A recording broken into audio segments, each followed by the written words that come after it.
Terima kasih Anda masih bersama kami. Pemirsa, warga Kecamatan Sumarorong, Kabupaten Mamasa, Sulawesi Barat digegerkan dengan suara dentuman dan gemuruh dari dalam tanah.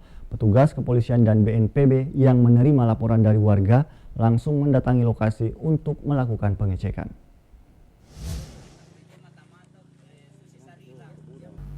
Peristiwa aneh berupa suara dentuman dan gemuruh dari dalam tanah ini terjadi di rumah salah seorang warga di Desa Ratekamaseh, Kecamatan Sumarorong, Kabupaten Mamasa, Sulawesi Barat. Kejadian ini menghebohkan warga sekitar. Sejumlah warga yang penasaran berbondong-bondong datang ke lokasi untuk mendengar dan menyaksikan langsung kejadian aneh itu.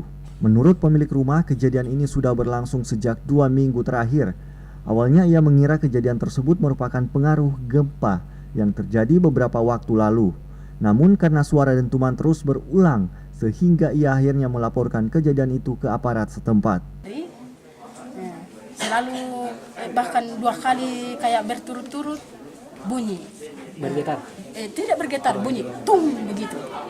Awal kejadiannya tanggal berapa? Tidak tahu Pak, karena Minggu lalu? Ya minggu lalu. Karena kita kira masih pengaruh dari masa gempa. Makanya tidak dihiraukan? Makanya tidak kita hiraukan, biasa-biasa saja Pak.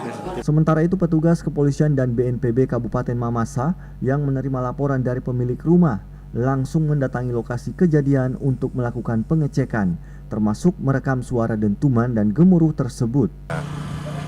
Minta keterangan bagi pemilik rumah dan ada beberapa keterangan, sementara juga saat ini pas kita berada di tempat ini sudah 3 kali kejadian dan sempat terekam 2 kali.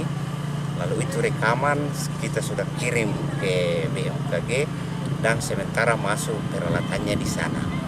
Jadi itu penelitian, itulah kegiatan awal yang dilakukan oleh Badan Penanggulangan Bencana Daerah Kabupaten Mamasa. Hingga saat ini belum diketahui pasti penyebab suara gemuruh tersebut.